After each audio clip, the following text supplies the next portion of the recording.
Halmashauri ya Jiji la Dodoma ilipokea taarifa ya kufungwa kwa lililokuwa soko la Rehema Nchimbi kutoka kwa mkuu wa wilaya ya Dodoma.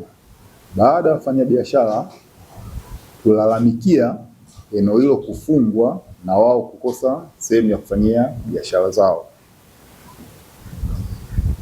Baada ya halmashauri kupokea hilo, tulifikiria tunaweza tukawapeleka wapi ili waendelee na shughuli zao. Maeneo ya kwanza ambayo tuliyafikiria ni kwamba tuna masoko mengi katika halmashauri ya Jiji la Dodoma ambayo yana nafasi ya kutosha, sio kwamba masoko yamejaa, hayajajaa. Kwa nafasi zipo za kuakomodate wale wafanyabiashara wote karibia 297. Masoko ambayo tuliyaainisha na kuyapendekeza ili wafanyabiashara hawa wakafanyia shughuli zao pale, moja ilikuwa ni soko kuu la Rehema, moja ilikuwa ni soko kuu la Jobu Ndugai. Soko la pili lilikuwa ni soko la Tambukareli, lakini pia tulikuwa na soko la Makole na soko la Kikuyu Kusini. Masoko haya bado yana nafasi kubwa kwa ajili ya kuakomodeti wafanyabiashara zaidi ya wale wote waliokuwa Rehema Nchimbi, tulikuwa tunaakomodeti katika maeneo hayo. Lakini bahati mbaya wafanyabiashara hawa walikataa hilo pendekezo la halmashauri la kwenda kufanya biashara katika hayo masoko niliyoyataja. Na baada ya changamoto hiyo walielekea kwa ofisi ya mkuu wa wilaya kwa maana ya kulalamika kwamba maeneo ambayo wamepangiwa wameona sio mwafaka kwao. Na katika kuhakikisha kwamba wafanyabiashara wanapata maeneo ambayo ni sahihi kwa ajili ya kufanyia biashara zao, Mheshimiwa mkuu wa wilaya Dodoma aliunda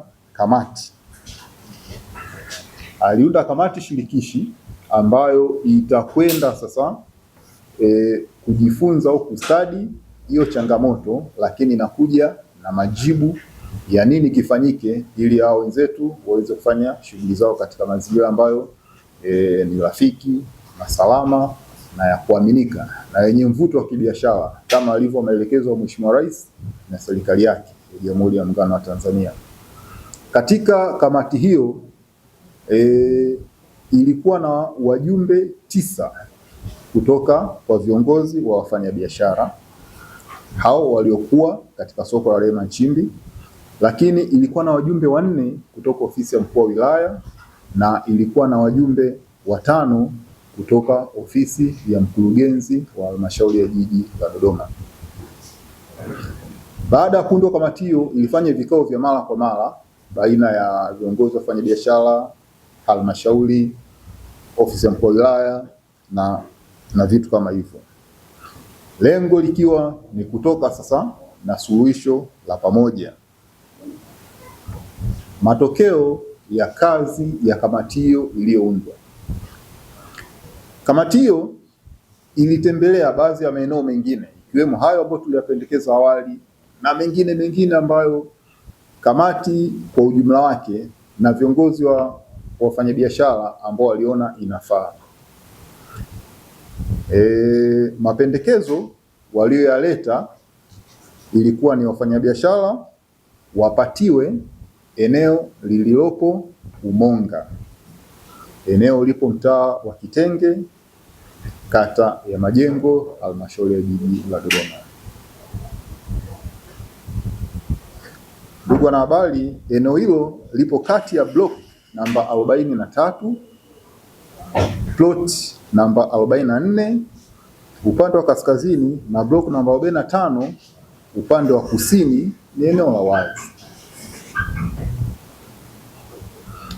Eneo hilo ni kubwa, lina ukubwa wa kutosha, lina ukubwa wa takriban mita za mraba 8621.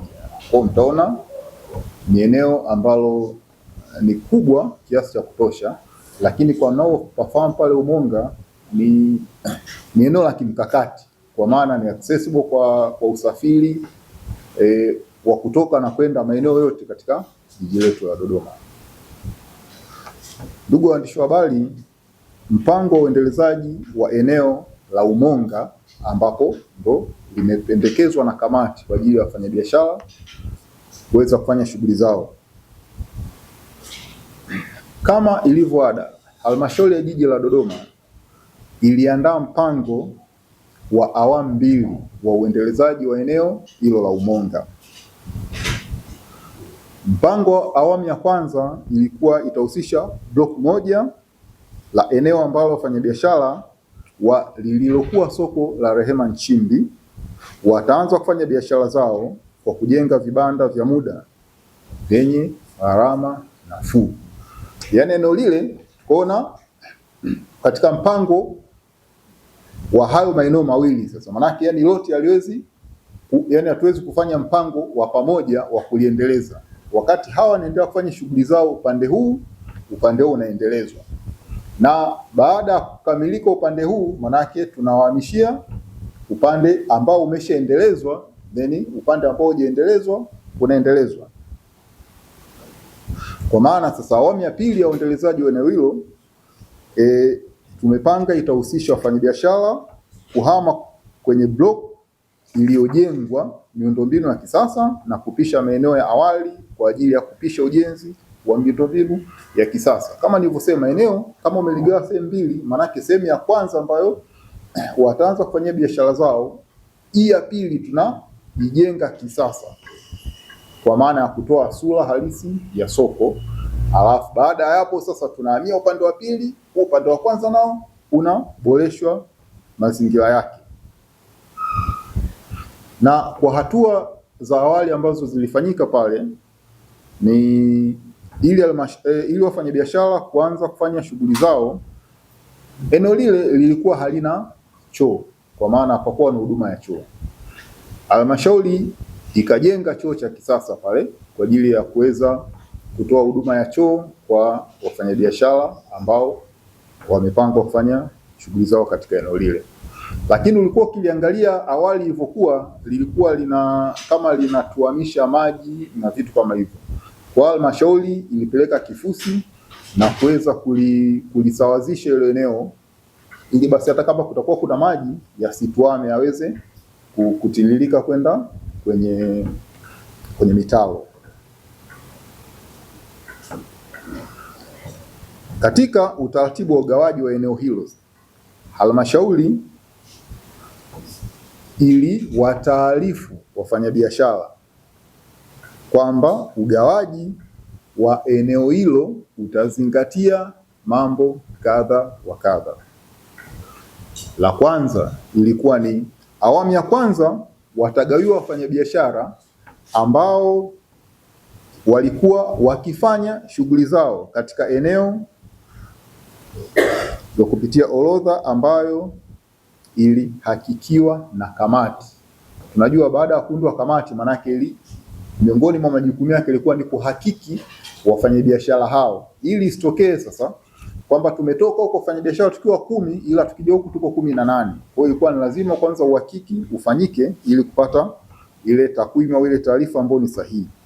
Lakini mbili, kila mfanyabiashara atagawiwa eneo au kiwanja kimoja cha kujenga frame au kibanda cha biashara ambacho ni cha muda.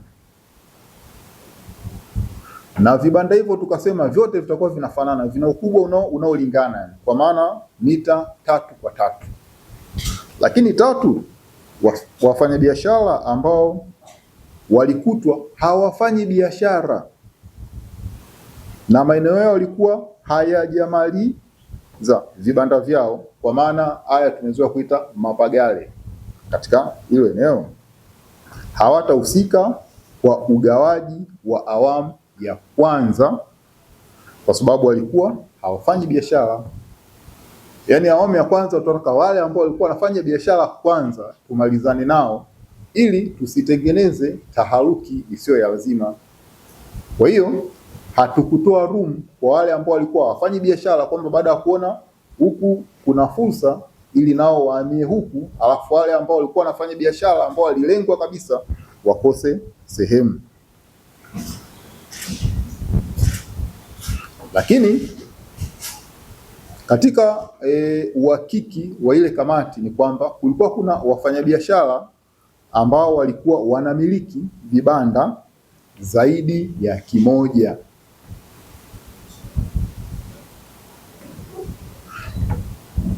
Tukasema wafanyabiashara hao watapewa kiwanja au eneo la kujenga kibanda kimoja tu. Sio kwamba alikuwa anamiliki vibanda 12 kwamba pale atapewa 12, mmoja atapewa kimoja.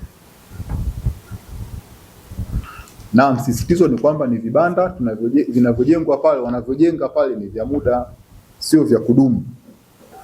Lakini ndugu wanahabari, mtakumbuka kwamba tarehe 7 Februari mwaka 2026 Mheshimiwa Waziri Mkuu wa Jamhuri ya Muungano wa Tanzania, Mheshimiwa Dr. Mwigulu Nchemba alifanya ziara katika halmashauri ya jiji la Dodoma, na mahususi ziara ile ilikuwa ni kwenda kukagua hilo eneo la Umonga ambalo halmashauri imelitenga kwa ajili ya kuwakomodeti hawa wafanyabiashara waliokuwa soko la Rehema Nchimbi.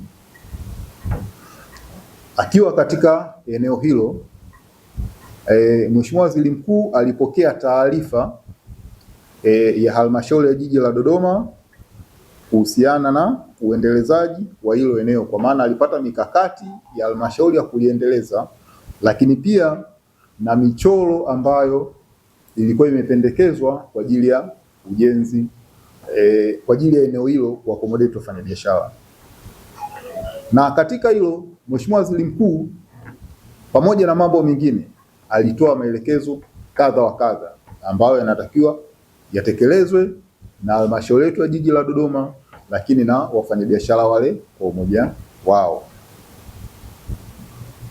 Maelekezo ya Mheshimiwa Waziri Mkuu yalikuwa ni kuharakisha mchakato wa eneo hilo ili wafanyabiashara sasa waweze kupata haki yao ya kutekeleza majukumu yao katika eneo hilo.